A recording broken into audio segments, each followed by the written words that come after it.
I'm Sammy, and I'll be beauty and clothing.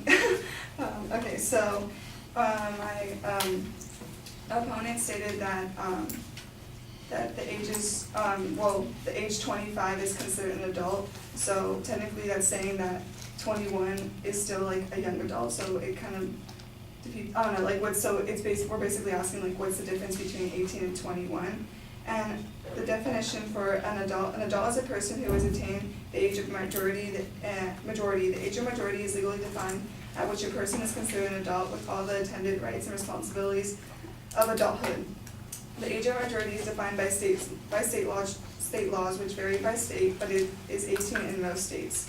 Rights are required upon reaching the age of majority include the rights to vote and consent to marriage, among others. However, the right to vote is 18 nationwide under the 26th Amendment of the Constitution, regardless of state law. So basically, in the United States, 18 years old is considered an adult because when someone turns 18, life opens up and they acquire like multiple obligations and privileges. So basically, obviously, they receive the right to vote and choose to be married while also receiving duties like enlisting in the military and like performing jury duty. So, yeah.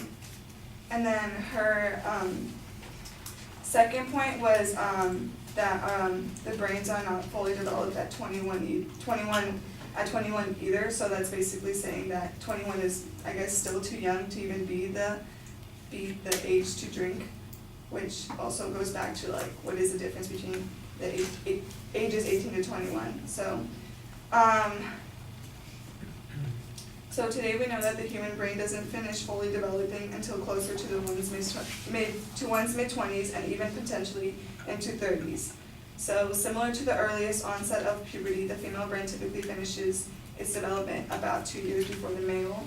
And in fact, the frontal lobe, which is extremely important in our decision making, among other things, including being critical for appreciating future consequences to current actions and inhibiting impulses, isn't finished developing until many years after pretty much every culture in the world considers you an adult. So her third point was also saying that every accident is basically alcohol related, which isn't true. According to the National Highway Traffic Administration, with alcohol-related fatalities dropping more than highway deaths where booze were not a factor. Opponents point out that the National Highway Traffic Safety Administration definition of alcohol-related deaths include all fatalities involving any measurable amount of alcohol and any person involved, including pedestrians.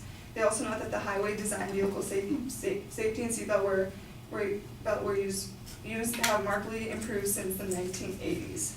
So, also according to the Centers of Disease Control, about 25% of people aged 18 to 21 do not have driver's license, let alone cars. Many more have licenses, but either choose not to drive or do not have the opportunity to drive. So this means that the drug driving argument for drinking age does not even apply to what she was kind of saying, because, yeah.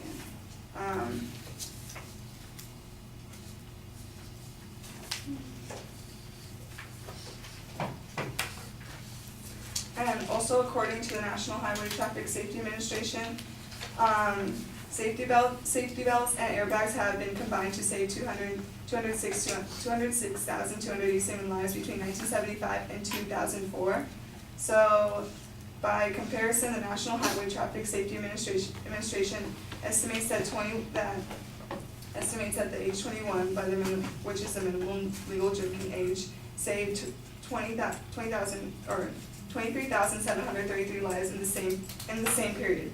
So it is clear that 21 did not act alone to reduce the fatalities that occurred later in the year. So it's basically saying that when we had safety belts and airbags, that also helps save lives, not just drinking, not like if you were not drinking and driving.